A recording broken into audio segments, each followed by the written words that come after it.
The Secret Life of Walter Mitty by James Thurber. We're going through. The commander's voice was like thin ice breaking. He wore his full-dress uniform, with the heavy braided white cap pulled down rankishly over one cold gray eye. "We can't make it, sir. It's spoiling for a hurricane, if you ask me." "I'm not asking you, Lieutenant Berg," said the commander. "Throw on the power lights. Rev her up to 8,500. We're going through." The pounding of the cylinders increased. Ta-pocketa, ta-pock-pocketa, pocketa, pocketa.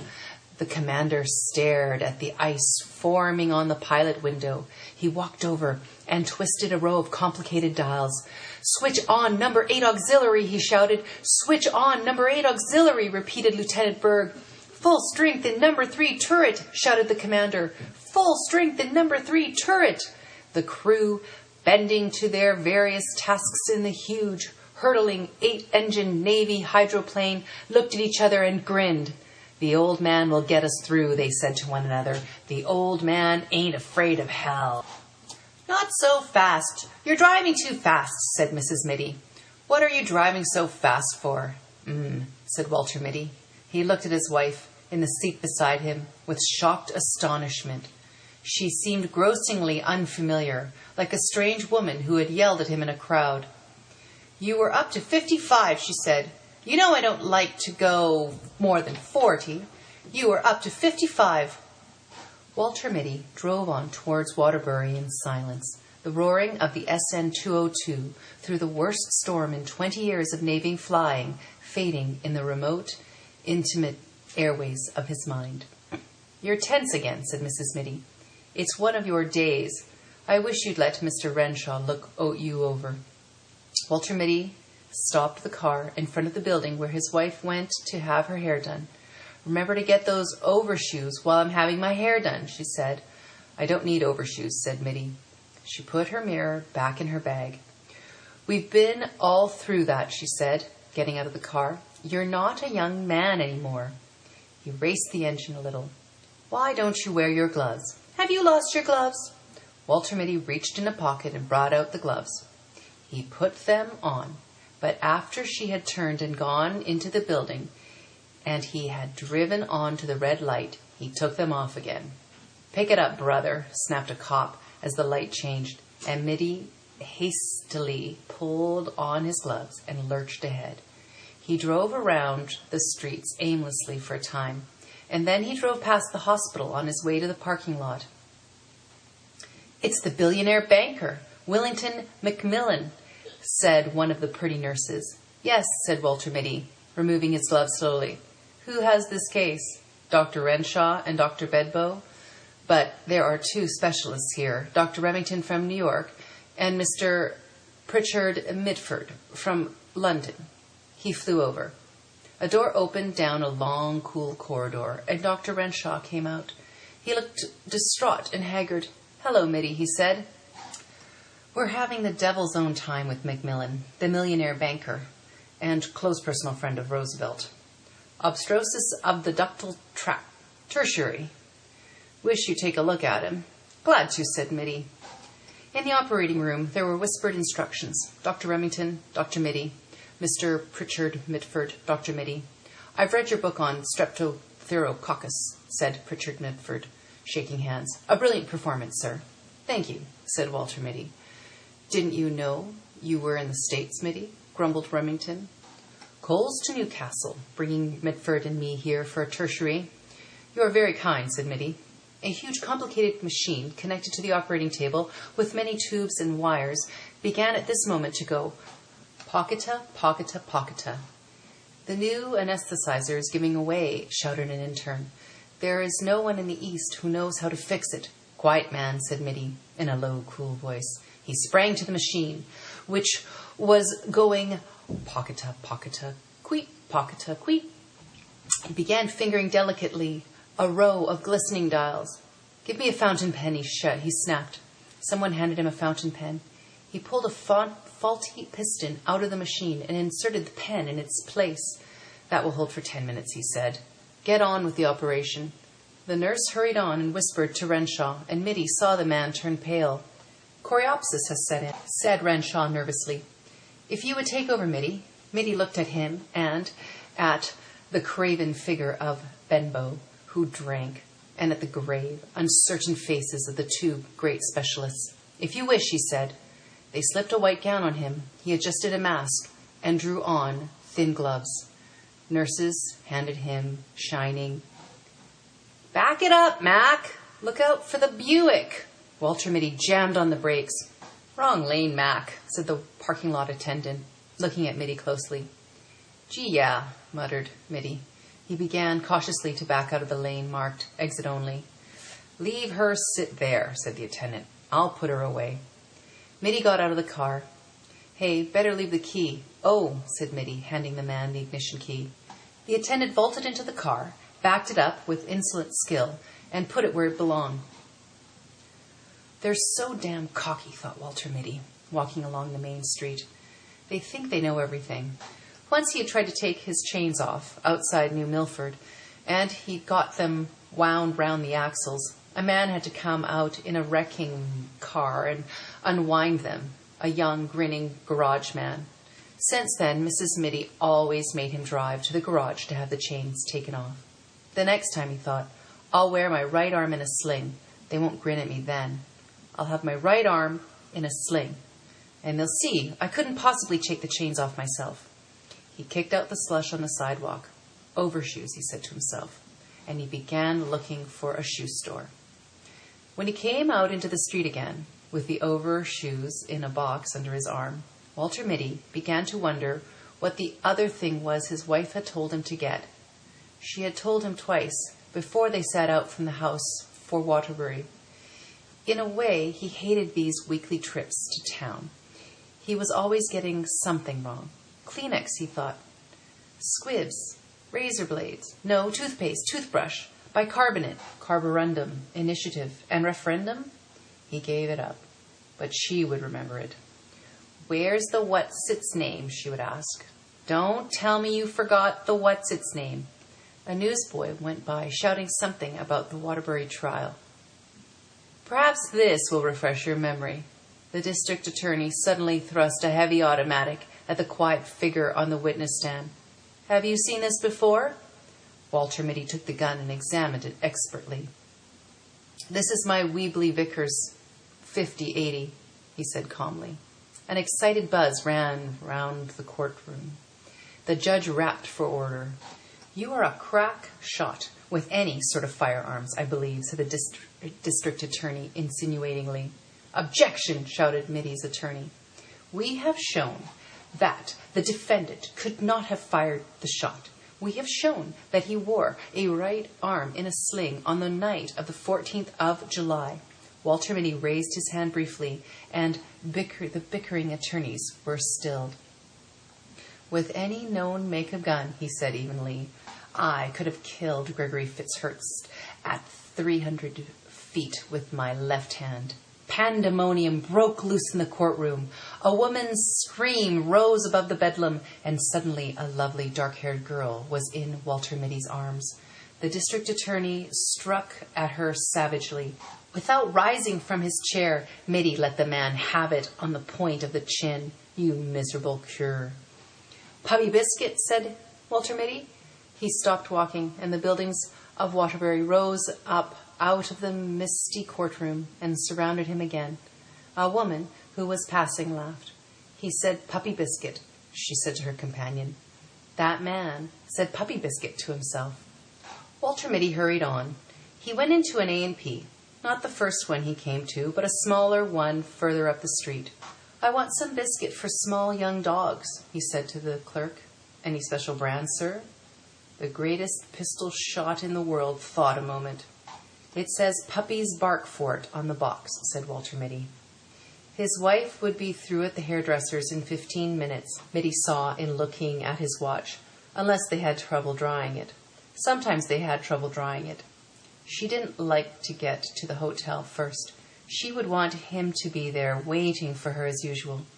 He found a big leather chair in the lobby facing a window, and he put the overshoes and puppy biscuits on the floor beside it. He picked up an old copy of Liberty and sank down into the chair. Can Germany conquer the world through the air? Walter Mitty looked at the pictures of the bombing planes and the ruined streets. The cannonade has got the wind up in young Riley, sir, said the sergeant. Captain Mitty looked at him through tousled hair. Get him to bed, he said wearily, with the others. I'll fly alone. But you can't, sir, said the sergeant anxiously. It takes 2 men to handle that bomber. And the Archies are pounding the hell out of the air. Von Reitman's circus is between here and Solier. Somebody's got to get that ammunition dump, said Mitty. I'm going over.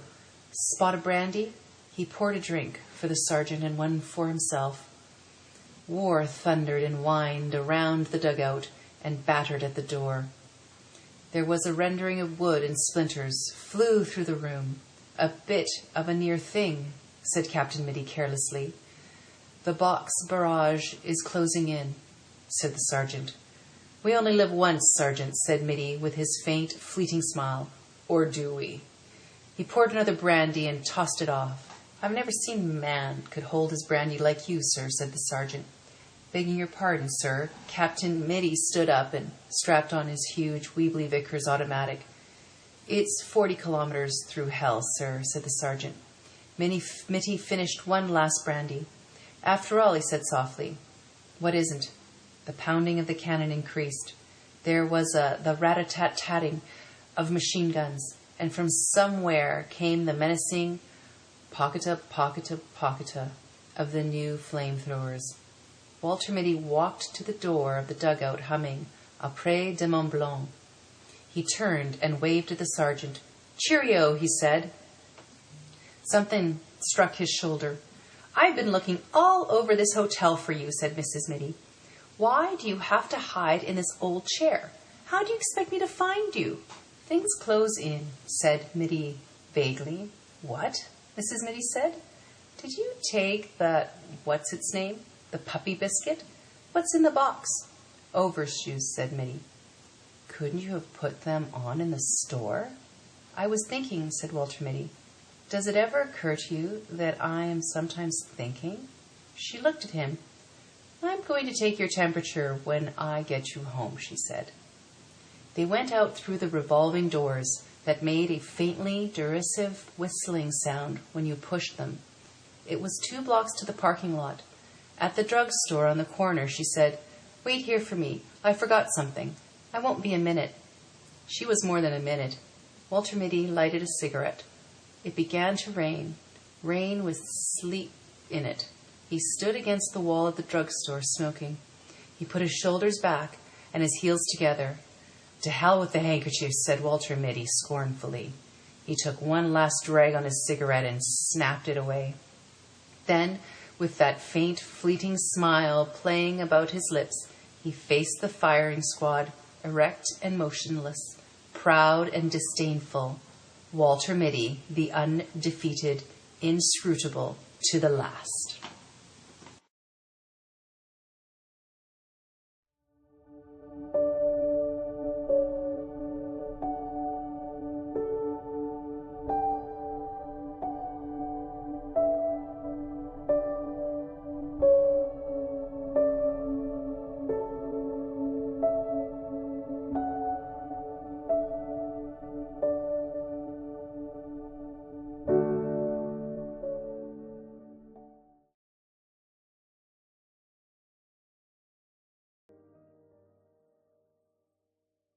It is very seldom that mere ordinary people, like John and myself, secure ancestral halls for the summer.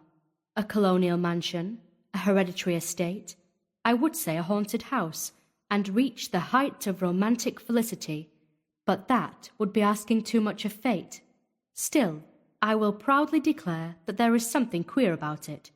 Else, why should it be let so cheaply, and why have stood so long untenanted? John laughs at me, of course, but one expects that in marriage.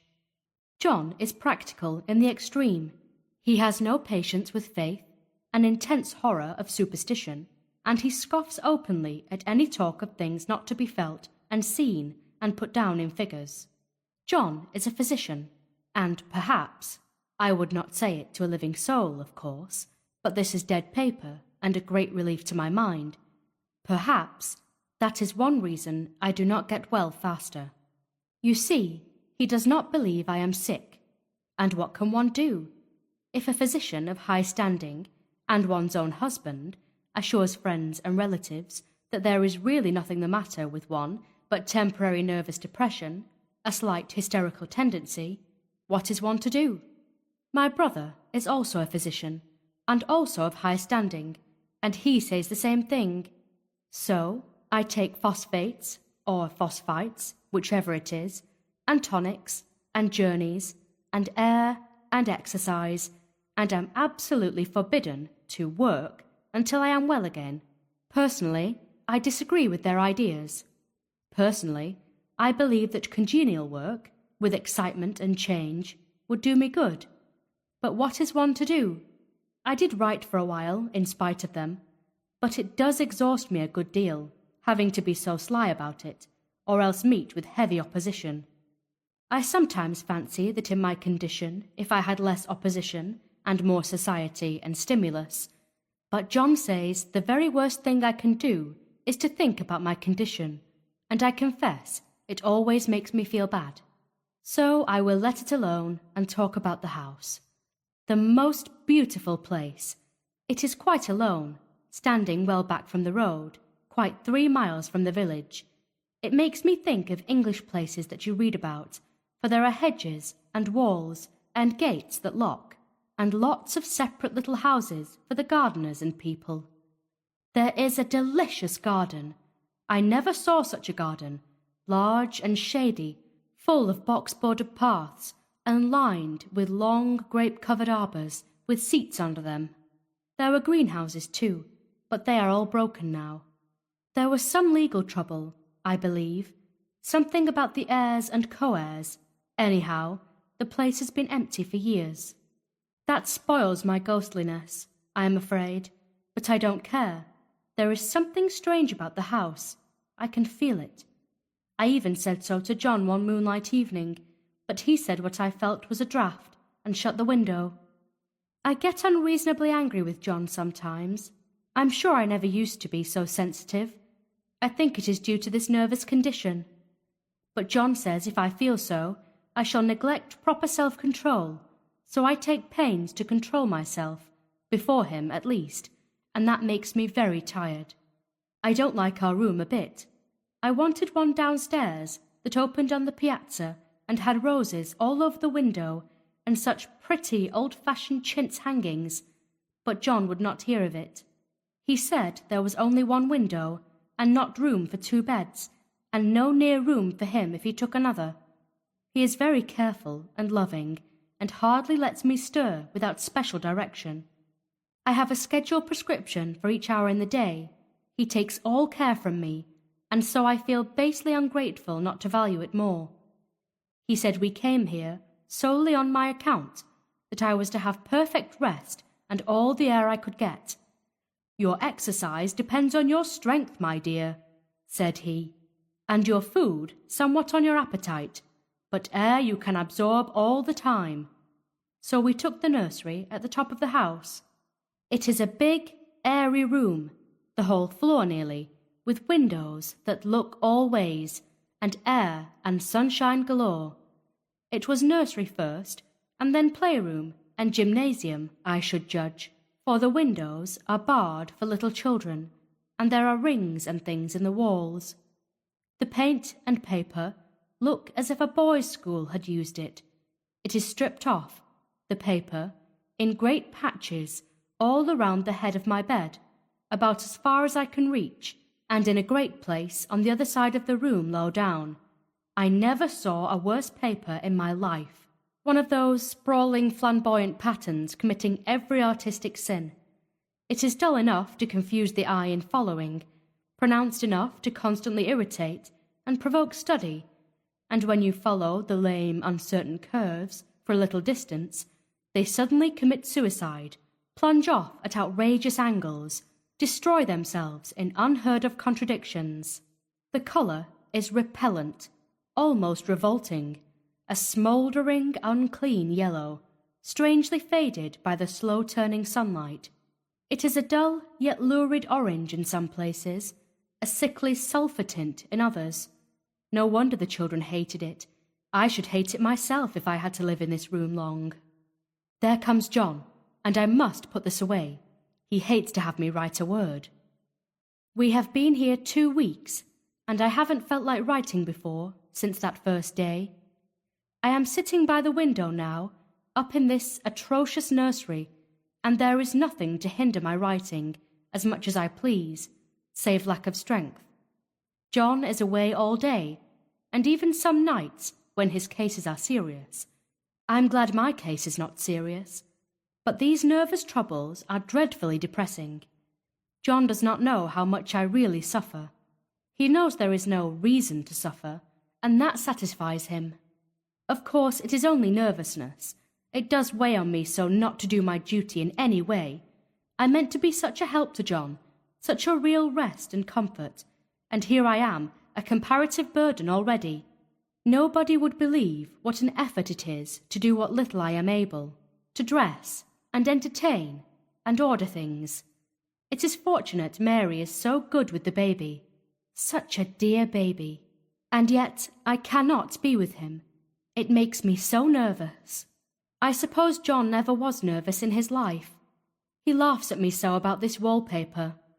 At first, he meant to repaper the room, but afterwards, he said that I was letting it get the better of me, and that nothing was worse for a nervous patient than to give way to such fancies. He said that after the wallpaper was changed, it would be the heavy bedstead, and then the barred windows, and then that gate at the head of the stairs, and so on.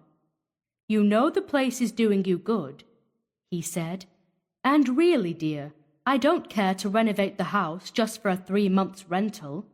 Then do let us go downstairs, I said. There are such pretty rooms there. Then he took me in his arms and called me a blessed little goose, and said he would go down to the cellar, if I wished, and have it whitewashed into the bargain. But he is right enough about the beds and windows and things. It is an airy and comfortable room, as anyone need wish, and, of course, I would not be so silly as to make him uncomfortable just for a whim. I'm really getting quite fond of the big room, all but that horrid paper. Out of one window I can see the garden, those mysterious deep-shaded arbours, the riotous old-fashioned flowers, and bushes, and gnarly trees. Out of another I get a lovely view of the bay, and a little private wharf belonging to the estate. There is a beautiful shaded lane that runs down there from the house. I always fancy I see people walking in these numerous paths and arbours, but John has cautioned me not to give way to fancy in the least. He says that with my imaginative power and habit of story-making, a nervous weakness like mine is sure to lead to all manner of excited fancies, and that I ought to use my will and good sense to check the tendency. So I try. I think sometimes that if I were only well enough to write a little, it would relieve the press of ideas and rest me. But I find I get pretty tired when I try. It is so discouraging not to have any advice and companionship about my work. When I get really well, John says we will ask Cousin Henry and Julia down for a long visit, but he says he would as soon put fireworks in my pillowcase as to let me have those stimulating people about now. I wish I could get well faster, but I must not think about that. This paper looks to me as if it knew what a vicious influence it had. There is a recurrent spot where the pattern lolls like a broken neck, and 2 bulbous eyes stare at you upside down. I get positively angry with the impertinence of it and the everlastingness. Up and down and sideways they crawl, and those absurd, unblinking eyes are everywhere. There is one place where 2 breadths didn't match, and the eyes go all up and down the line, one a little higher than the other. I never saw so much expression in an inanimate thing before, and we all know how much expression they have. I used to lie awake as a child and get more entertainment and terror out of blank walls and plain furniture than most children could find in a toy store. I remember what a kindly wink the knobs of our big, old bureau used to have, and there was one chair that always seemed like a strong friend. I used to feel that if any of the other things looked too fierce, I could always hop into that chair and be safe. The furniture in this room is no worse than inharmonious, however, for we had to bring it all from downstairs. I suppose when this was used as a playroom, they had to take the nursery things out, and no wonder. I never saw such ravages as the children have made here. The wallpaper, as I said before, is torn off in spots, and it sticketh closer than a brother. They must have had perseverance as well as hatred. Then the floor is scratched and gouged and splintered. The plaster itself is dug out here and there, and this great heavy bed, which is all we found in the room, looks as if it had been through the wars. But I don't mind it a bit. Only the paper. There comes John's sister, such a dear girl as she is, and so careful of me. I must not let her find me writing. She is a perfect and enthusiastic housekeeper, and hopes for no better profession. I verily believe she thinks it is the writing which made me sick, but I can write when she is out, and see her a long way off from these windows. There is one that commands the road, a lovely shaded winding road, and one that just looks off over the country, a lovely country too, full of great elms and velvet meadows. This wallpaper has a kind of sub-pattern in a different shade, a particularly irritating one, for you can only see it in certain lights, and not clearly then. But in the places where it isn't faded, and where the sun is just so, I can see a strange, provoking, formless sort of figure that seems to skulk about behind that silly and conspicuous front design. There's Sister on the stairs. Well, the 4th of July is over. The people are gone, and I am tired out. John thought it might do me good to see a little company, so we just had Mother and Nellie and the children down for a week. Of course, I didn't do a thing. Jenny sees to everything now. But it tired me all the same. John says if I don't pick up faster, he shall send me to Weir Mitchell in the fall. But I don't want to go there at all. I had a friend who was in his hands once, and she says he is just like John and my brother, only more so. Besides, it is such an undertaking to go so far. I don't feel as if it was worth while to turn my hand over for anything, and I'm getting dreadfully fretful and querulous. I cry at nothing, and cry most of the time. Of course, I don't when John is here, or anybody else, but when I am alone. And I am alone a good deal just now. John is kept in town very often by serious cases, and Jenny is good and lets me alone when I want her to. So I walk a little in the garden, or down that lovely lane, sit on the porch under the roses, and lie down up here a good deal. I'm getting really fond of the room in spite of the wallpaper. Perhaps because of the wallpaper. It dwells in my mind so. I lie here, on this great immovable bed. It is nailed down, I believe, and follow that pattern about by the hour. It is as good as gymnastics, I assure you. I start, we'll say, at the bottom, down in the corner over there where it has not been touched, and I determine, for the 1000th time, that I will follow that pointless pattern to some sort of a conclusion. I know a little of the principle of design, and I know this thing was not arranged on any laws of radiation, or alternation, or repetition, or symmetry, or anything else that I ever heard of. It is repeated, of course, by the breadths, but not otherwise. Looked at in one way, each breadth stands alone. The bloated curves and flourishes, a kind of debased Romanesque with delirium tremens, go waddling up and down in isolated columns of fatuity. But, on the other hand, they connect diagonally, and the sprawling outlines run off in great slanting waves of optic horror, like a lot of wallowing seaweeds in full chase.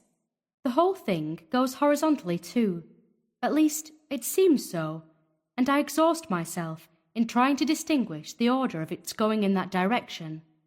They have used a horizontal breadth for a frieze, and that adds wonderfully to the confusion. There is one end of the room where it is almost intact, and there, when the cross lights fade and the low sun shines directly upon it, I can almost fancy radiation after all. The interminable grotesques seem to form around a common centre and rush off in headlong plunges of equal distraction. It makes me tired to follow it. I will take a nap, I guess. I don't know why I should write this. I don't want to. I don't feel able. And I know John would think it absurd. But I must say what I feel and think in some way. It is such a relief. But the effort is getting to be greater than the relief. Half the time now I am awfully lazy and lie down ever so much. John says I mustn't lose my strength and has me take cod liver oil and lots of tonics and things, to say nothing of ale and wine and rare meat. Dear John, he loves me very dearly and hates to have me sick. I tried to have a real, earnest, reasonable talk with him the other day and tell him how I wish he would let me go and make a visit to Cousin Henry and Julia. But he said I wasn't able to go, nor able to stand it after I got there, and I did not make out a very good case for myself, for I was crying before I had finished. It is getting to be a great effort for me to think straight. Just this nervous weakness, I suppose. And dear John gathered me up in his arms and just carried me upstairs and laid me on the bed and sat by me and read to me till it tired my head. He said I was his darling and his comfort and all he had, and that I must take care of myself for his sake and keep well. He says no one but myself can help me out of it, that I must use my will and self-control and not let any silly fancies run away with me. There's one comfort. The baby is well and happy and does not have to occupy this nursery with the horrid wallpaper. If we had not used it, that blessed child would have. What a fortunate escape! Why, I wouldn't have a child of mine, an impressionable little thing, live in such a room for worlds. I never thought of it before, but it is lucky that John kept me here after all. I can stand it so much easier than a baby, you see. Of course, I never mention it to them any more. I am too wise, but I keep watch of it all the same. There are things in that paper that nobody knows but me, or ever will. Behind that outside pattern, the dim shapes get clearer every day. It is always the same shape, only very numerous, and it is like a woman stooping down and creeping about behind that pattern. I don't like it a bit. I wonder, I begin to think. I wish John would take me away from here. It is so hard to talk with John about my case, because he is so wise, and because he loves me so. But I tried it last night. It was moonlight. The moon shines in all around, just as the sun does. I hate to see it sometimes. It creeps so slowly, and always comes in by one window or another. John was asleep, and I hated to waken him, so I kept still and watched the moonlight on that undulating wallpaper till I felt creepy. The faint figure behind seemed to shake the pattern, just as if she wanted to get out. I got up softly and went to feel and see if the paper did move, and when I came back, John was awake. "What is it, little girl?" he said. "Don't go walking about like that. You'll get cold." I thought it was a good time to talk, so I told him that I really was not gaining here, and that I wished he would take me away. "Why, darling," said he, "our lease will be up in 3 weeks, and I can't see how to leave before. The repairs are not done at home, and I cannot possibly leave town just now. Of course, if you were in any danger, I could and would, but you really are better, dear, whether you can see it or not. I am a doctor, dear, and I know. You are gaining flesh and colour. Your appetite is better. I feel really much easier about you." "I don't weigh a bit more," said I, "nor as much, and my appetite may be better in the evening when you are here, but it is worse in the morning when you are away." "Bless her little heart," said he with a big hug. "She shall be as sick as she pleases. But now, let's improve the shining hours by going to sleep and talk about it in the morning." "And you won't go away?" I asked gloomily. "Why, how can I, dear? It is only 3 weeks more, and then we will take a nice little trip of a few days while Jenny is getting the house ready. Really, dear, you are better."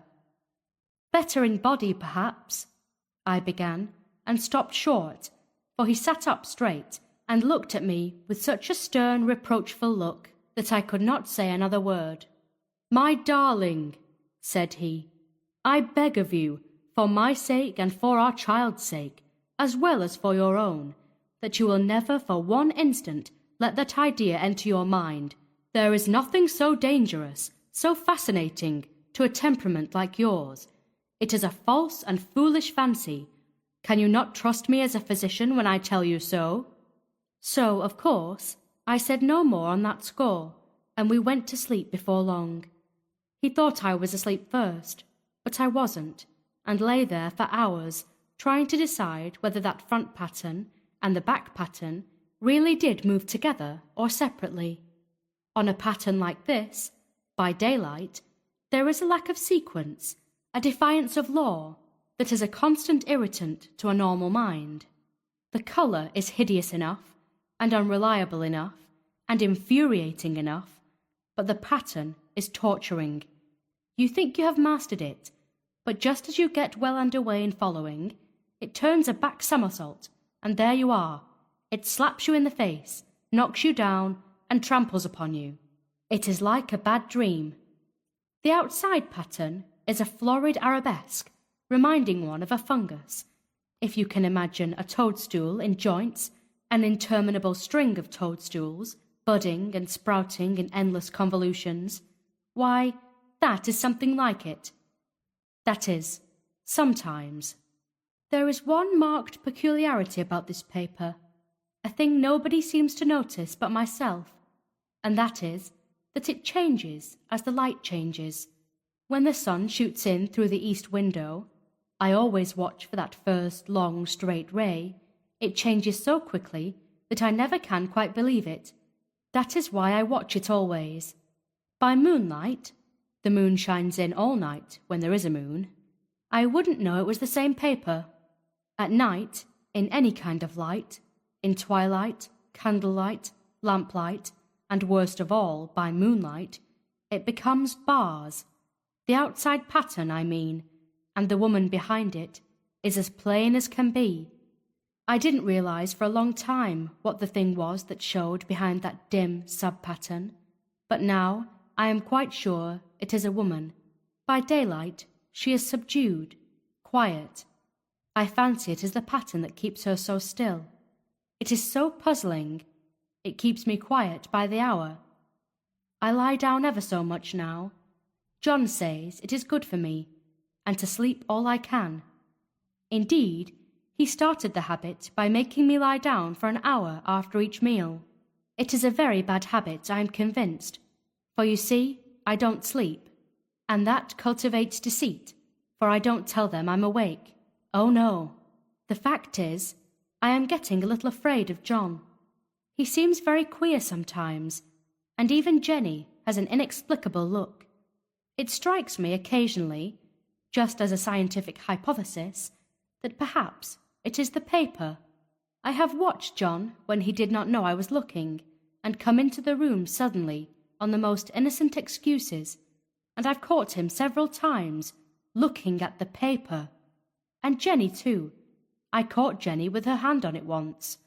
She didn't know I was in the room, and when I asked her in a very quiet voice, with the most restrained manner possible, what she was doing with the paper, she turned around as if she had been caught stealing, and looked quite angry, asked me why I should frighten her so. Then she said that the paper stained everything it touched, that she had found yellow smooches on all my clothes and John's, and she wished we would be more careful. Did not that sound innocent? But I know she was studying that pattern, and I am determined that nobody shall find it out but myself. Life is very much more exciting now than it used to be. You see, I have something more to expect, to look forward to watch. I really do eat better, and am more quiet than I was. John is so pleased to see me improve.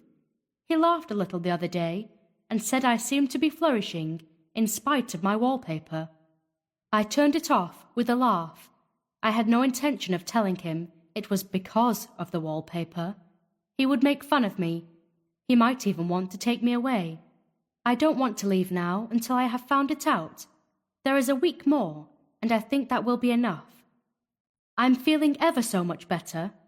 I don't sleep much at night, for it is so interesting to watch developments, but I sleep a good deal in the daytime. In the daytime, it is tiresome and perplexing. There are always new shoots on the fungus, and new shades of yellow all over it. I cannot keep count of them, though I have tried conscientiously. It is the strangest yellow, that wallpaper. It makes me think of all the yellow things I ever saw. Not beautiful ones like buttercups, but old, foul, bad yellow things. But there is something else about that paper. The smell. I noticed it the moment we came into the room, but with so much air and sun, it was not bad.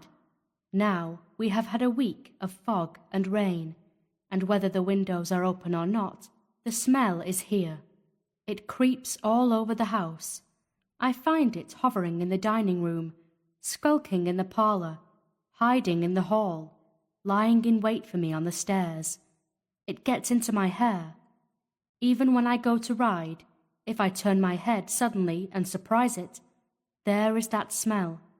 Such a peculiar odour, too. I have spent hours in trying to analyse it, to find what it smelled like. It is not bad, at first, and very gentle, but quite the subtlest, most enduring odour I ever met. In this damp weather, it is awful. I wake up in the night and find it hanging over me. It used to disturb me at first. I thought seriously of burning the house to reach the smell, but now I am used to it.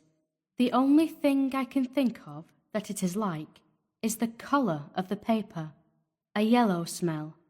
There is a very funny mark on this wall, low down near the mopboard, a streak that runs round the room. It goes behind every piece of furniture, except the bed, a long, straight, even smooch, as if it had been rubbed over and over. I wonder how it was done, and who did it, and what they did it for. Round and round and round, round and round and round. It makes me dizzy. I really have discovered something at last. Through watching so much at night, when it changes so, I have finally found out. The front pattern does move, and no wonder. The woman behind shakes it. Sometimes I think there are a great many women behind, and sometimes only one, and she crawls around fast, and her crawling shakes it all over. Then, in the very bright spots, she keeps still, and in the very shady spots, she just takes hold of the bars and shakes them hard. And she is all the time trying to climb through. But nobody could climb through that pattern. It strangles so. I think that is why it has so many heads. They get through, and then the pattern strangles them off and turns them upside down and makes their eyes white. If those heads were covered or taken off, it would not be half so bad. I think that woman gets out in the daytime, and I'll tell you why, privately. I've seen her. I can see her out of every one of my windows. It is the same woman, I know, for she is always creeping, and most women do not creep by daylight. I see her on that long road under the trees, creeping along, and when a carriage comes, she hides under the blackberry vines. I don't blame her a bit. It must be very humiliating to be caught creeping by daylight. I always lock the door when I creep by daylight. I can't do it at night, for I know John would suspect something at once, and John is so queer now, that I don't want to irritate him. I wish he would take another room. Besides, I don't want anybody to get that woman out at night but myself.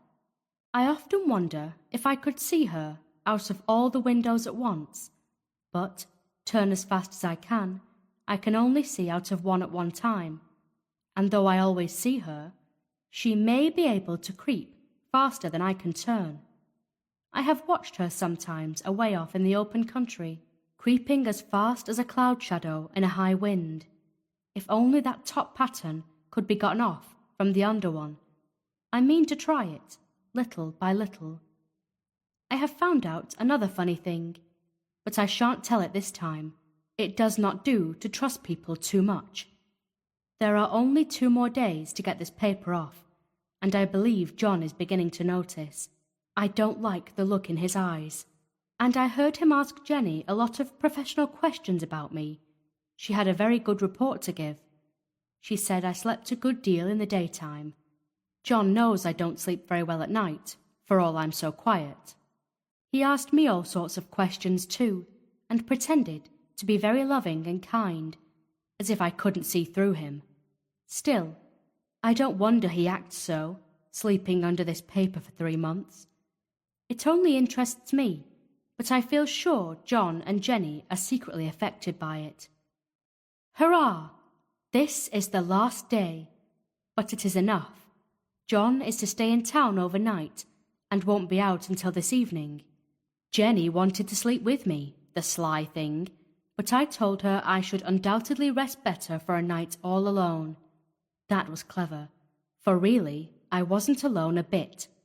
As soon as it was moonlight and that poor thing began to crawl and shake the pattern, I got up and ran to help her. I pulled and she shook. I shook and she pulled, and before morning we had peeled off yards of that paper, a strip about as high as my head and half around the room. And then when the sun came and that awful pattern began to laugh at me, I declared I would finish it today. We go away tomorrow, and they are moving all my furniture down again to leave things as they were before. Jenny looked at the wall in amazement, but I told her merrily that I did it out of pure spite at the vicious thing. She laughed and said she wouldn't mind doing it herself, but I must not get tired. How she betrayed herself that time! But I am here, and no person touches this paper but me, not alive. She tried to get me out of the room. It was too patent, but I said it was so quiet and empty and clean now that I believed I would lie down again and sleep all I could, and not to wake me, even for dinner. I would call when I woke. So now she is gone, and the servants are gone, and the things are gone, and there is nothing left but that great bedstead nailed down, with the canvas mattress we found on it. We shall sleep downstairs tonight, and take the boat home tomorrow. I quite enjoy the room, now it is bare again. How those children did tear about here! This bedstead is fairly gnawed, but I must get to work. I have locked the door and thrown the key down into the front path. I don't want to go out, and I don't want to have anybody come in, till John comes. I want to astonish him. I've got a rope up here that even Jenny did not find. If that woman does get out and tries to get away, I can tie her. But I forgot I could not reach far without anything to stand on. This bed will not move. I tried to lift and push it until I was lame, and then I got so angry I bit off a little piece at one corner, but it hurt my teeth. Then I peeled off all the paper I could reach, standing on the floor. It sticks horribly, and the pattern just enjoys it. All those strangled heads and bulbous eyes and waddling fungus growths just shriek with derision. I am getting angry enough to do something desperate. To jump out of the window would be admirable exercise, but the bars are too strong even to try. Besides, I wouldn't do it. Of course not. I know well enough that a step like that is improper and might be misconstrued. I don't like to look out of the windows even. There are so many of those creeping women, and they creep so fast. I wonder if they all come out of that wallpaper, as I did. But I am securely fastened now by my well-hidden rope. You don't get me out in the road there. I suppose I shall have to get back behind the pattern when it comes night, and that is hard. It is so pleasant to be out in this great room and creep around as I please. I don't want to go outside. I won't, even if Jenny asks me to. For outside, you have to creep on the ground, and everything is green instead of yellow. But here, I can creep smoothly on the floor, and my shoulder just fits in that long smooch around the wall, so I cannot lose my way. Why, there's John at the door. It is no use, young man, you can't open it. How he does call and pound. Now he's crying for an axe. It would be a shame to break down that beautiful door. John, dear, said I, in the gentlest voice, the key is down by the front steps, under a plantain leaf. That silenced him for a few moments. Then he said, very quietly indeed, Open the door, my darling. I can't, said I. The key is down by the front door, under a plantain leaf. And then I said it again, several times, very gently and slowly, and said it so often that he had to go and see. And he got it, of course, and came in. He stopped short by the door. What is the matter? He cried. For God's sake, what are you doing? I kept on creeping just the same, but I looked at him over my shoulder. I've got out at last, said I, in spite of you and Jane, and I've pulled off most of the paper, so you can't put me back. Now, why should that man have fainted? But he did, and right across my path by the wall, so that I had to creep over him every time.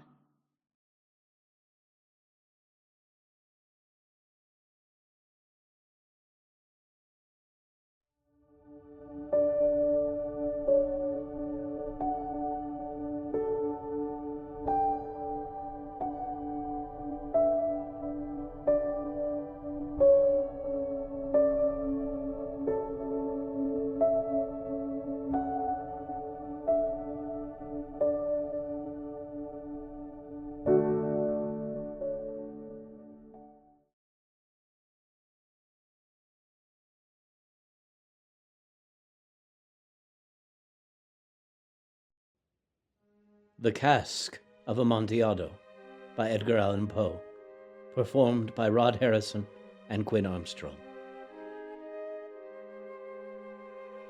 The 1,000 injuries of Fortunato I had borne as best I could, but when he ventured upon insult, I vowed revenge. You who so well know the nature of my soul will not suppose, however, that I gave utterance to a threat. At length I would be avenged. This was a point definitively settled, but the very definitiveness with which it was resolved precluded the idea of risk. I must not only punish, but punish with impunity. A wrong is unredressed when retribution overtakes its redresser. It is equally unredressed when the avenger fails to make himself felt as such to him who has done the wrong. It must be understood that neither by word nor deed had I given Fortunato cause to doubt my good will. I continued, as was my wont, to smile in his face, and he did not perceive that my smile now was at the thought of his immolation. He had a weak point, this Fortunato, although in other regards he was a man to be respected and even feared. He prided himself on his connoisseurship in wine. Few Italians have the true virtuoso spirit. For the most part, their enthusiasm is adopted to suit the time and opportunity, to practice imposture upon the British and Austrian millionaires. In painting and gemmery, Fortunato, like his countrymen, was a quack, but in the matter of old wines, he was sincere. In this respect, I did not differ from him materially. I was skillful in the Italian vintages myself, and bought largely whenever I could. It was about dusk, one evening during the supreme madness of the carnival season, that I encountered my friend. He accosted me with excessive warmth, for he had been drinking much. The man wore motley. He had on a tight-fitting party-striped dress, and his head was surmounted by the conical cap and bells. I was so pleased to see him that I thought I should never have done wringing his hand. I said to him, "My dear Fortunato, you are luckily met. How remarkably well you're looking today. But I have received a pipe of what passes for Amontillado, and I have my doubts." How? Amontillado? A pipe? Impossible. And in the middle of the carnival. I have my doubts, and I was silly enough to pay the full Amontillado price without consulting you in the matter.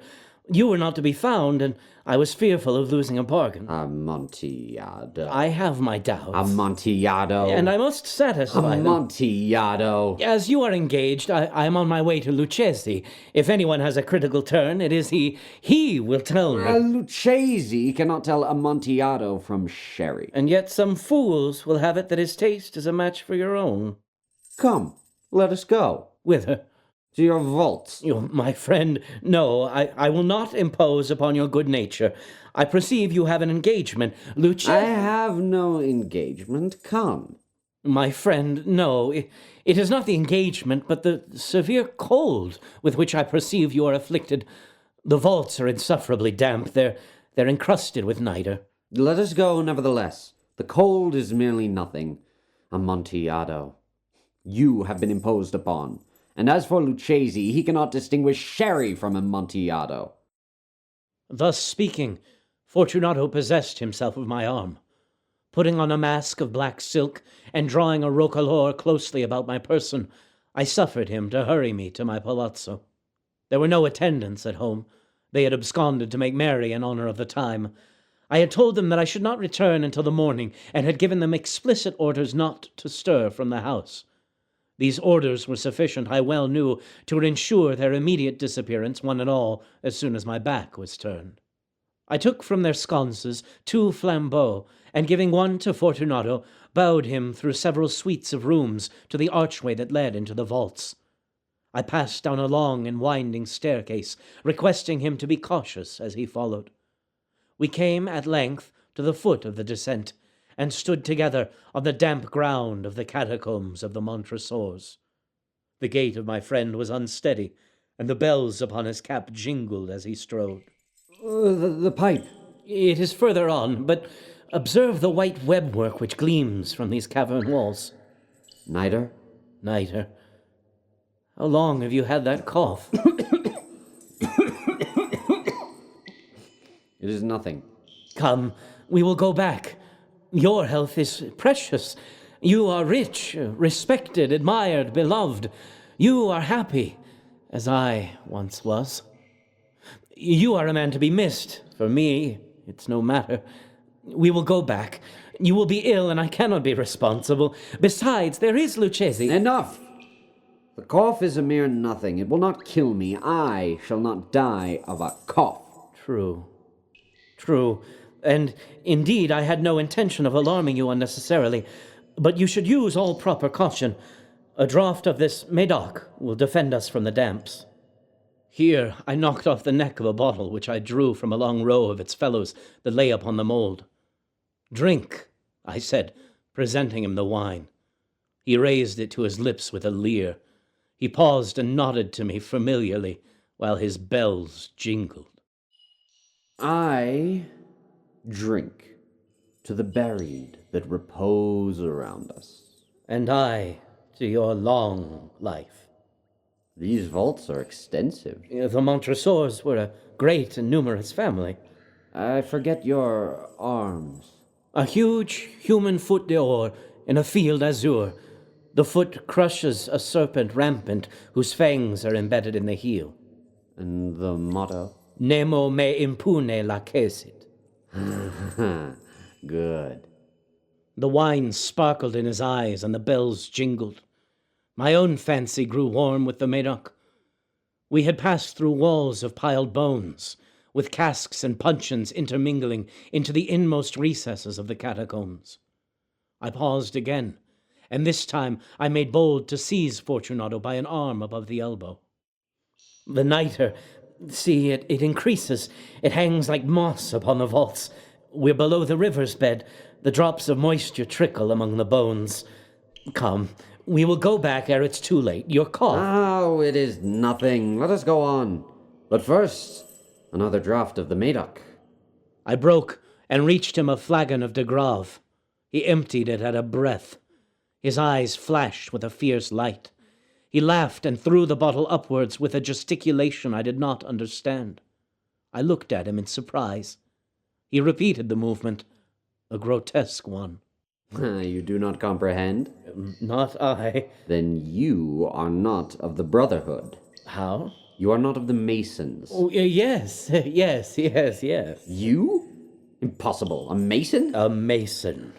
A sign.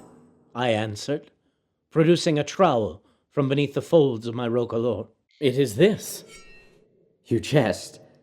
But let us proceed to the Amontillado. Be it so. Replacing the tool beneath the cloak and again offering him my arm, he leaned upon it heavily. We continued our route in search of the Amontillado. We passed through a range of low arches, descended, passed on, and descending again, arrived at a deep crypt, in which the foulness of the air caused our flambeaux rather to glow than flame. At the most remote end of the crypt, there appeared another less spacious. Its walls had been lined with human remains, piled to the vault overhead in the fashion of the great catacombs of Paris. 3 sides of this interior crypt were still ornamented in this manner. From the 4th, the bones had been thrown down and lay promiscuously upon the earth, forming at one point a mound of some size. Within the wall thus exposed by the displacing of the bones, we perceived a still interior recess, in depth about 4 feet, in width 3, in height 6 or 7. It seemed to have been constructed for no especial use in itself, but formed merely the interval between 2 of the colossal supports of the roof of the catacombs, and was backed by one of their circumscribing walls of solid granite. It was in vain that Fortunato, uplifting his dull torch, endeavored to pry into the depths of the recess. Its termination the feeble light did not enable us to see. Proceed. Herein is the Amontillado. As for Lucchesi... He is an ignoramus. He stepped unsteadily forward, while I followed immediately on his heels. In an instant he had reached the extremity of the niche, and finding his progress arrested by the rock, stood stupidly bewildered. A moment more, and I had him fettered to the granite. In its surface were 2 iron staples, distant from each other about 2 feet horizontally. From one of these depended a short chain, from the other a padlock. Throwing the links about his waist, it was but the work of a few seconds to secure it. He was too much astounded to resist. Withdrawing the key, I stepped back from the recess. Pass your hand over the wall. You cannot help feeling the nitre. Indeed, it is very damp. Once more, let me implore you to return. No? Then I must positively leave you. But I must first render you all the little attentions in my power. The Amontillado. True, the Amontillado. The Amontillado. As I said these words, I busied myself among the pile of bones of which I before spoken. Throwing them aside, I soon uncovered a quantity of building stone and mortar. With these materials, and with the aid of my trowel, I began vigorously to wall up the entrance of the niche. I had scarcely laid the first tier of my masonry when I discovered that the intoxication of Fortunato had in a great measure worn off. The earliest indication I had of this was a low moaning cry from the depth of the recess. It was not the cry of a drunken man. There was then a long and obstinate silence.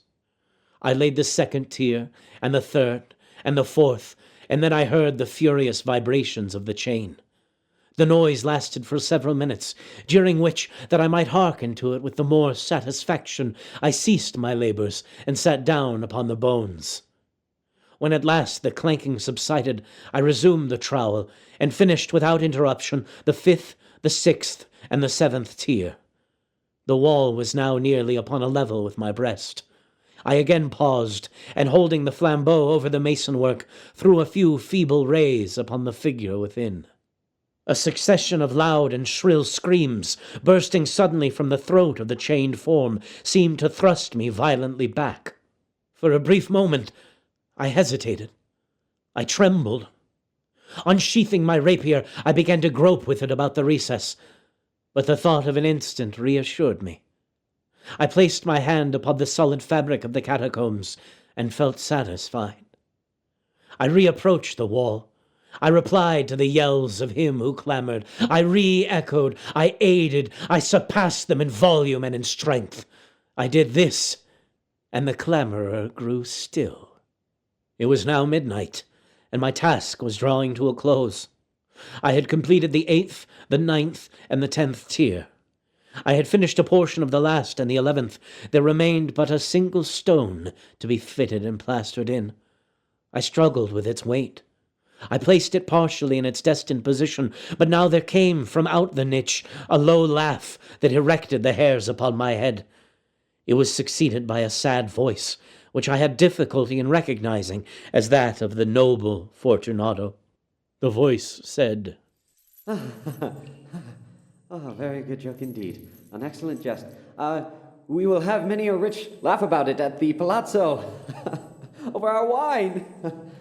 The Amontillado. Yes, the Amontillado. But is it not getting late? Will not they be awaiting us at the palazzo, the Lady Fortunato and the rest? Let us be gone. Yes, let us be gone. For the love of God, Montresor! Yes, I said, for the love of God. But to these words I hearkened in vain for a reply. I grew impatient. I called aloud, Fortunato! Fortunato! No answer still. I thrust a torch through the remaining aperture and let it fall within.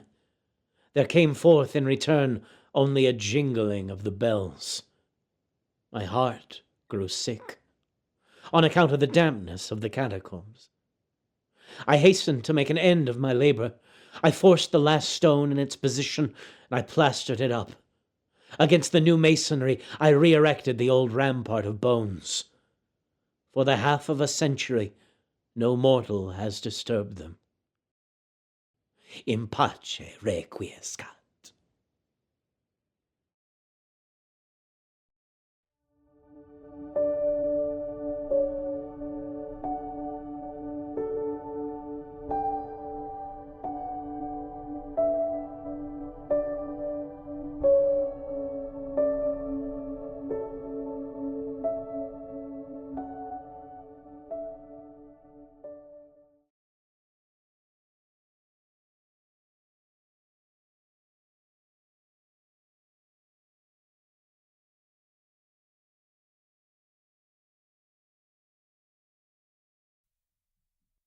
The Signalman by Charles Dickens.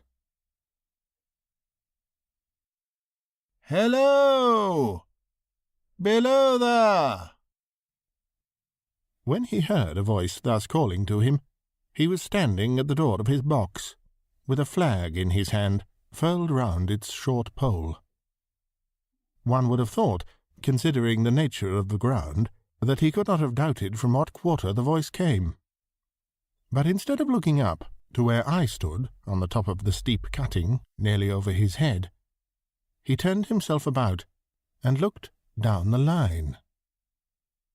There was something remarkable in his manner of doing so, though I could not have said for my life what. But I know it was remarkable enough to attract my notice, even though his figure was foreshortened and shadowed, down in the deep trench, and mine was high above him, so steeped in the glow of an angry sunset that I had shaded my eyes with my hand before I saw him at all. "Hello! Below!" From looking down the line, he turned himself about again, and, raising his eyes, saw my figure high above him. "Is there any path by which I can come down and speak to you?" He looked up at me without replying, and I looked down at him, without pressing him too soon with a repetition of my idle question. Just then there came a vague vibration in the earth and air, quickly changing into a violent pulsation, and an oncoming rush that caused me to start back, as though it had force to draw me down. When such vapour as rose to my height from this rapid train had passed me, and was skimming away over the landscape, I looked down again, and saw him refurling the flag he had shown while the train went by. I repeated my inquiry. After a pause, during which he seemed to regard me with fixed attention, he motioned with his rolled-up flag towards a point on my level, some 200 or 300 yards distant. I called down to him, "All right," and made for that point. There, by dint of looking closely about me, I found a rough zigzag descending path notched out, which I followed. The cutting was extremely deep and unusually precipitate. It was made through a clammy stone that became oozier and wetter as I went down. For these reasons, I found the way long enough to give me time to recall a singular air of reluctance or compulsion with which he had pointed out the path. When I came down low enough upon the zigzag descent to see him again, I saw that he was standing between the rails on the way by which the train had lately passed, in an attitude as if he were waiting for me to appear. He had his left hand at his chin, and that left elbow rested on his right hand, crossed over his breast. His attitude was one of such expectation and watchfulness that I stopped a moment, wondering at it. I resumed my downward way, and, stepping out upon the level of the railroad, and drawing nearer to him, saw that he was a dark, sallow man, with a dark beard and rather heavy eyebrows. His post was in as solitary and dismal a place as ever I saw. On either side, a dripping wet wall of jagged stone, excluding all view but a strip of sky. The perspective one way only a crooked prolongation of this great dungeon, the shorter perspective in the other direction terminating in a gloomy red light, and the gloomier entrance to a black tunnel, in whose massive architecture there was a barbarous, depressing, and forbidding air. So little sunlight ever found its way to this spot that it had an earthy, deadly smell, and so much cold wind rushed through it that it struck chill to me, as if I had left the natural world. Before he stirred, I was near enough to him to have touched him. Not even then removing his eyes from mine, he stepped back one step and lifted his hand. "This was a lonesome post to occupy," I said, "and it had riveted my attention when I looked down from up yonder. A visitor was a rarity, I should suppose. Not an unwelcome rarity, I hoped. In me he merely saw a man who had been shut up within narrow limits all his life, and who, being at last set free, had a newly awakened interest in these great works. To such purpose I spoke to him, but I am far from sure of the terms I used, for, besides that I am not happy in opening any conversation, there was something in the man that daunted me. He directed a most curious look towards the red light near the tunnel's mouth, and looked all about it, as if something were missing from it, and then looked at me. That light was part of his charge, was it not? He answered in a low voice, "Don't you know it is?" The monstrous thought came into my mind as I perused the fixed eyes and the saturnine face, that this was a spirit, not a man. I have speculated since whether there may have been infection in his mind. In my turn I stepped back, but in making the action I detected in his eyes some latent fear of me. This put the monstrous thought to flight. "You look at me," I said, forcing a smile, "as if you had a dread of me." I was doubtful he returned. Whether I had seen you before. Where? He pointed to the red light he had looked at. There? I said. Intently watchful of me, he replied, but without sound, yes. My good fellow, what should I do there? However, be that as it may, I never was there, you may swear. I think I may, he rejoined. Yes, I am sure I may. His manner cleared, like my own. He replied to my remarks with readiness and in well-chosen words. Had he much to do there?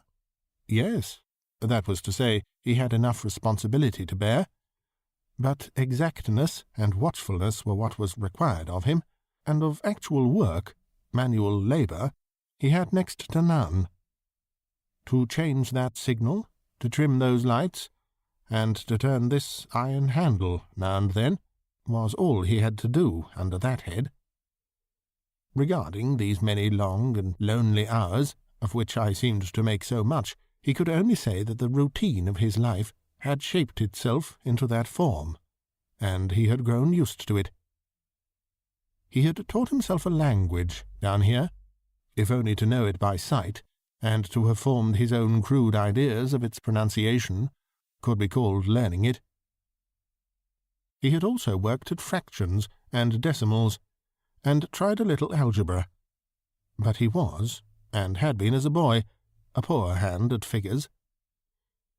Was it necessary for him, when on duty, always to remain in that channel of damp air? And could he never rise into the sunshine from between those high stone walls? Why, that depended upon times and circumstances. Under some conditions there would be less upon the line than under others, and the same held good as to certain hours of the day and night. In bright weather he did choose occasions for getting a little above these lower shadows, but being at all times liable to be called by his electric bell, and at such times listening for it with redoubled anxiety, the relief was less than I would suppose.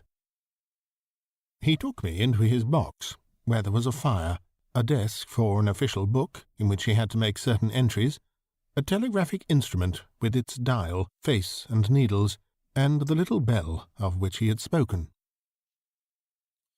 On my trusting that he would excuse the remark that he had been well educated, and, I hoped I might say without offence, perhaps educated above that station, he observed that instances of slight incongruity in such wise would rarely be found wanting among large bodies of men, that he had heard it was so in workhouses, in the police force, even in that last desperate resource, the army, and that he knew it was so, more or less, in any great railway staff. He had been, when young, if I could believe it, sitting in that hut, he scarcely could, a student of natural philosophy, and had attended lectures. But he had run wild, misused his opportunities, gone down, and never risen again. He had no complaint to offer about that. He had made his bed, and he lay upon it. It was far too late to make another. All that I have here condensed he said in a quiet manner, with his grave dark regards divided between me and the fire. He threw in the word "sir" from time to time, and especially when he referred to his youth, as though to request me to understand that he claimed to be nothing but what I found him. He was several times interrupted by the little bell, and had to read off messages and send replies. Once he had to stand without the door, and display a flag as a train passed, and make some verbal communication to the driver. In the discharge of his duties, I observed him to be remarkably exact and vigilant, breaking off his discourse at a syllable, and remaining silent until what he had to do was done. In a word, I should have set this man down as one of the safest of men to be employed in that capacity, but for the circumstance that while he was speaking to me, he twice broke off with a fallen colour, turned his face towards the little bell, when it did not ring, opened the door of the hut, which was kept shut to exclude the unhealthy damp, and looked out towards the red light, near the mouth of the tunnel. On both of those occasions he came back to the fire with the inexplicable air upon him which I had remarked, without being able to define, when we were so far asunder. Said I, when I rose to leave him, "You almost make me think that I have met with a contented man."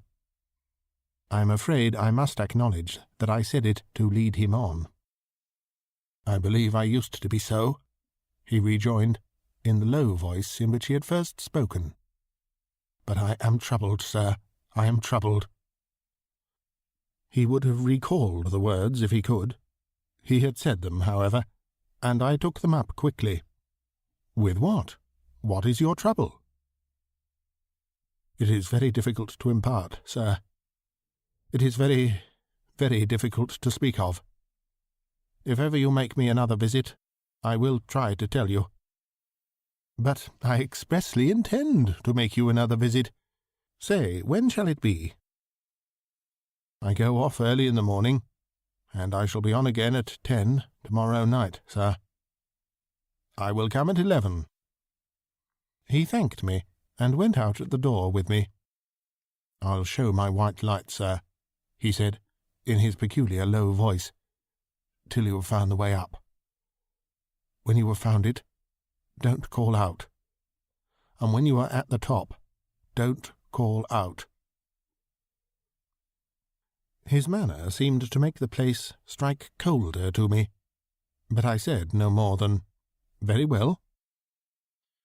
"And when you come down tomorrow night, don't call out. Let me ask you a parting question. What made you cry, 'Hello, below there,' tonight?" "Heaven knows," said I. "I cried something to that effect." "Not to that effect, sir. Those were the very words. I know them well." "Admit those were the very words. I said them, no doubt, because I saw you below." "For no other reason?" "What other reason could I possibly have?" "You had no feeling that they were conveyed to you in any supernatural way?" "No." He wished me good night, and held up his light. I walked by the side of the down line of rails, with a very disagreeable sensation of a train coming behind me, until I found the path. It was easier to mount than to descend, and I got back to my inn without any adventure. Punctual to my appointment, I placed my foot on the first notch of the zigzag next night, as the distant clocks were striking 11. He was waiting for me at the bottom, with his white light on. "I have not called out," I said, when we came close together. "May I speak now?" "By all means, sir." "Good night, then, and here's my hand." "Good night, sir, and here's mine." With that we walked side by side to his box, entered it, closed the door, and sat down by the fire. "I have made up my mind, sir," he began, bending forward as soon as we were seated, and speaking in a tone but a little above a whisper, "that you shall not have to ask me twice what troubles me. I took you for someone else yesterday evening. That troubles me." "That mistake?" "No, that someone else." "Who is it?" "I don't know." "Like me?" "I don't know. I never saw the face. The left arm is across the face, and the right arm is waved, violently waved, this way." I followed his action with my eyes, and it was the action of an arm gesticulating with the utmost passion and vehemence, "For God's sake, clear the way." "One moonlight night," said the man, "I was sitting here, when I heard a voice cry, 'Hello, below there.' I started up, looked from that door, and saw this someone else, standing by the red light near the tunnel, waving as I just now showed you. The voice seemed hoarse with shouting, and it cried, 'Look out, look out,' and then again, 'Hello, below there, look out.' I caught up my lamp, turned it on red, and ran towards the figure, calling, 'What's wrong? What has happened? Where?' It stood just outside the blackness of the tunnel. I advanced so close upon it that I wondered at its keeping the sleeve across its eyes. I ran straight up at it, and had my hand stretched out to pull the sleeve away, when it was gone. 'Into the tunnel?' said I. No, I ran on into the tunnel, 500 yards. I stopped, and held my lamp above my head, and saw the figures of the measured distance, and saw the wet stains stealing down the walls and trickling through the arch. I ran out again faster than I had run in, for I had a mortal abhorrence of the place upon me. And I looked all round the red light with my own red light, and I went up the iron ladder to the gallery atop of it, and I came down again, and ran back here. I telegraphed both ways. An alarm has been given.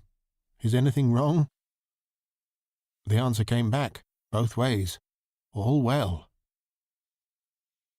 Resisting the slow touch of a frozen finger tracing out my spine, I showed him how that this figure must be a deception of his sense of sight, and how that figures, originating in disease of the delicate nerves that minister to the functions of the eye, were known to have often troubled patients, some of whom had become conscious of the nature of their affliction, and had even proved it by experiments upon themselves. "As to an imaginary cry," said I, "do but listen for a moment to the wind in this unnatural valley while we speak so low, and to the wild harp it makes of the telegraph wires." That was all very well, he returned, after we had sat listening for a while, and he ought to know something of the wind and the wires, he who so often passed long winter nights there, alone and watching. But he would beg to remark that he had not finished. I asked his pardon, and he slowly added these words, touching my arm. "Within 6 hours after the appearance, the memorable accident on this line happened, and within 10 hours the dead and wounded were brought along through the tunnel, over the spot where the figure had stood." A disagreeable shudder crept over me, but I did my best against it. It was not to be denied, I rejoined, that this was a remarkable coincidence, calculated deeply to impress his mind. But it was unquestionable that remarkable coincidences did continually occur, and they must be taken into account in dealing with such a subject.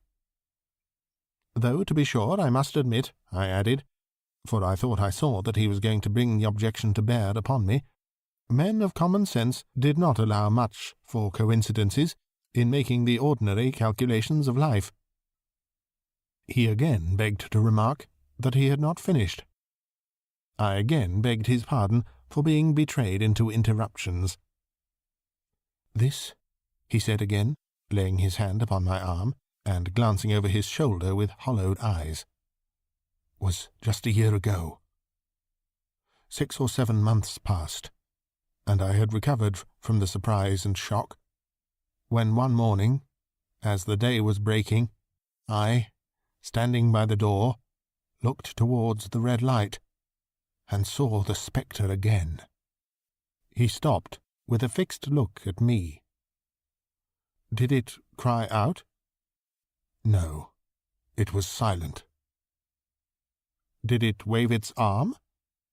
"No, it leaned against the shaft of the light, with both hands before the face, like this." Once more I followed his action with my eyes. It was an action of mourning.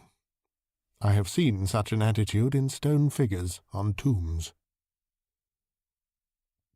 Did you go up to it? I came in and sat down, partly to collect my thoughts, partly because it had turned me faint. When I went to the door again, daylight was above me, and the ghost was gone. But nothing followed? Nothing came of this? He touched me on the arm with his forefinger twice or thrice, giving a ghastly nod each time. That very day, as a train came out of the tunnel, I noticed, at a carriage window on my side, what looked like a confusion of hands and heads, and something waved. I saw it just in time to signal the driver stop. He shut off and put his brake on, but the train drifted past here 150 yards or more. I ran after it, and, as I went along, heard terrible screams and cries. A beautiful young lady had died instantaneously in one of the compartments, and was brought in here, and laid down on this floor between us. Involuntarily I pushed my chair back, as I looked from the boards at which he pointed, to himself. True, sir, true. Precisely as it happened. So I tell it you. I could think of nothing to say, to any purpose, and my mouth was very dry. The wind and the wires took up the story with a long, lamenting wail. He resumed. Now, sir, mark this, and judge how my mind is troubled. The spectre came back a week ago. Ever since it has been there, now and again, by fits and starts. At the light? At the danger light. What does it seem to do? He repeated, if possible with increased passion and vehemence, that former gesticulation of, "For God's sake, clear the way." Then he went on, "I have no peace or rest for it. It calls to me, for many minutes together, in an agonized manner. Below there! Look out! Look out! It stands waving to me. It rings my little bell." I caught at that. "Did it ring your bell yesterday evening when I was here, and you went to the door?" "Twice." "Why, see," said I, "how your imagination misleads you. My eyes were on the bell, and my ears were open to the bell, and if I am a living man, it did not ring at those times. No, nor at any other time, except when it was rung in the natural course of physical things, by the station communicating with you." He shook his head. "I have never made a mistake as to that yet, sir. I have never confused the spectre's ring with the man's. The ghost's ring is a strange vibration in the bell, that it derives from nothing else, and I have not asserted that the bell stirs to the eye. I don't wonder that you failed to hear it, but I heard it." "And did the spectre seem to be there when you looked out?" "It was there." "Both times?" He repeated firmly, "Both times." "Will you come to the door with me, and look for it now?" He bit his under lip, as though he were somewhat unwilling, but arose. I opened the door and stood on the step, while he stood in the doorway. There was the danger light. There was the dismal mouth of the tunnel. There were the high, wet stone walls of the cutting. There were the stars above them. "Do you see it?" I asked him, taking particular note of his face. His eyes were prominent and strained, but not very much more so, perhaps, than my own had been, when I had directed them earnestly towards the same spot. "No," he answered. "It is not there." "Agreed," said I. We went in again, shut the door, and resumed our seats. I was thinking how best to improve this advantage, if it might be called one, when he took up the conversation in such a matter-of-course way, so assuming that there could be no serious question of fact between us, that I felt myself placed in the weakest of positions.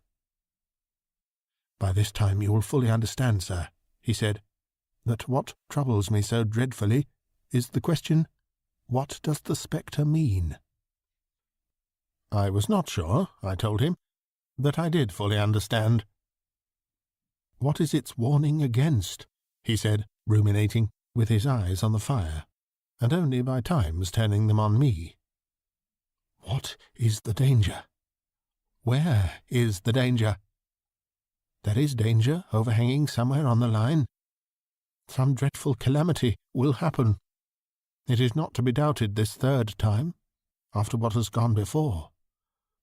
But surely this is a cruel haunting of me. What can I do?" He pulled out his handkerchief and wiped the drops from his heated forehead. "If I telegraph danger on either side of me, or on both, I can give no reason for it," he went on, wiping the palms of his hands. "I should get into trouble and do no good. They would think I was mad. This is the way it would work. Message, danger, take care. Answer, what danger, where? Message, don't know, but for God's sake, take care. They would displace me. What else could they do?" His pain of mind was most pitiable to see. It was the mental torture of a conscientious man, oppressed beyond endurance by an unintelligible responsibility involving life. "When it first stood under the danger light," he went on, putting his dark hair back from his head and drawing his hand outward, across and across his temples, in an extremity of feverish distress. "Why not tell me where that accident was to happen, if it must happen? Why not tell me how it could be averted, if it could have been averted? When on its second coming it hid its face, why not tell me instead she is going to die? Let them keep her at home. If it came on those two occasions only to show me that its warnings were true, and so to prepare me for the third, why not warn me plainly now? And I, Lord help me, a mere poor signalman on this solitary station. Why not go to somebody with credit to be believed and power to act?" When I saw him in this state, I saw that, for the poor man's sake, as well as for the public safety, what I had to do for the time was to compose his mind. Therefore, setting aside all question of reality or unreality between us, I represented to him that whoever thoroughly discharged his duty must do well, and that at least it was his comfort that he understood his duty, though he did not understand these confounding appearances. In this effort I succeeded far better than in the attempt to reason him out of his conviction. He became calm. The occupations incidental to his post as the night advanced began to make larger demands on his attention, and I left him at 2 a.m. I had offered to stay through the night, but he would not hear of it. That I more than once looked back at the red light as I ascended the pathway, that I did not like the red light, and that I should have slept but poorly if my bed had been under it, I see no reason to conceal. Nor did I like the two sequences of the accident and the dead girl. I see no reason to conceal that either. But what ran most in my thoughts was the consideration how ought I to act, having become the recipient of this disclosure. I had proved the man to be intelligent, vigilant, painstaking, and exact. But how long might he remain so, in his state of mind? Though in a subordinate position, still he held a most important trust, and would I, for instance, like to stake my own life on the chances of his continuing to execute it with precision? Unable to overcome a feeling that there would be something treacherous in my communicating what he had told me to his superiors in the company, without first being plain with himself, and proposing a middle course to him, I ultimately resolved to offer to accompany him, otherwise keeping his secret for the present, to the wisest medical practitioner we could hear of in those parts, and to take his opinion. A change in his time of duty would come round next night, he had apprised me, and he would be off an hour or two after sunrise, and on again soon after sunset. I had appointed to return accordingly. Next evening was a lovely evening, and I walked out early to enjoy it. The sun was not quite down when I traversed the field path near the top of the steep cutting. I would extend my walk for an hour, I said to myself, half an hour on and half an hour back, and it would then be time to go to my signalman's box. Before pursuing my stroll, I stepped to the brink, and mechanically looked down, from the point from which I had first seen him. I cannot describe the thrill that seized me when, close at the mouth of the tunnel, I saw the appearance of a man, with his left sleeve across his eyes, passionately waving his right arm. The nameless horror that oppressed me passed in a moment, for in a moment I saw that this appearance of a man was a man indeed, and that there was a little group of other men, standing at a short distance, to whom he seemed to be rehearsing the gesture he made.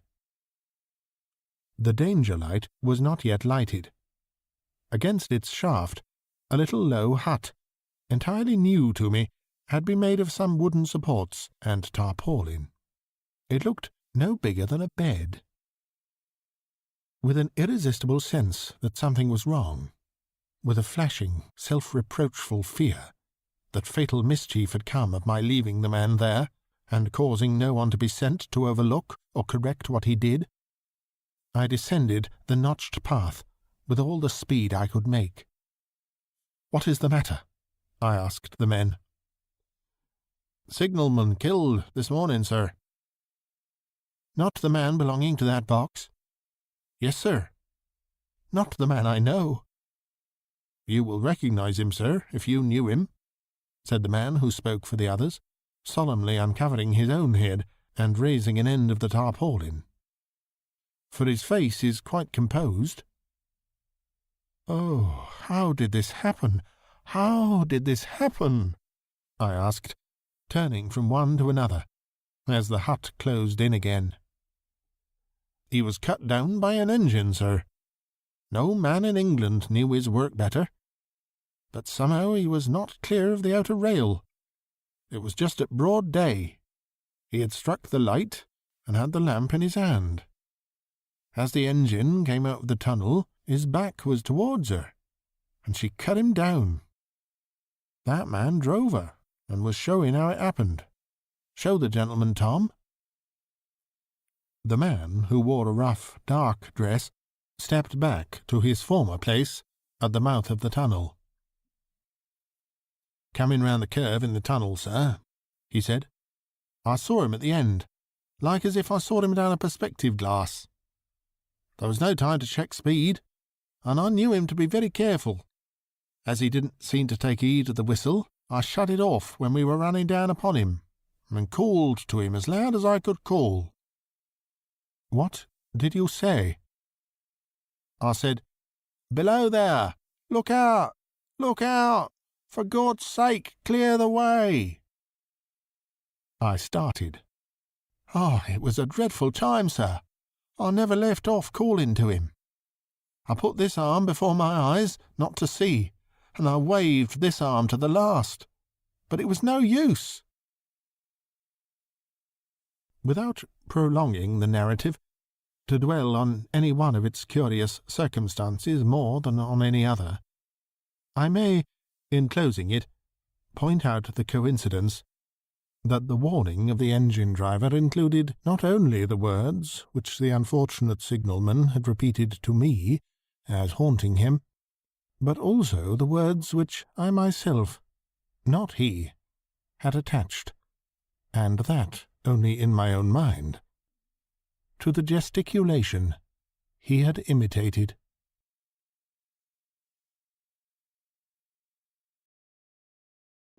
If these stories helped you relax, please subscribe to Sleep Taily's audiobooks. Give us a like and share your thoughts in the comments. Your support helps us bring more peaceful tallies to you. Sweet dreams.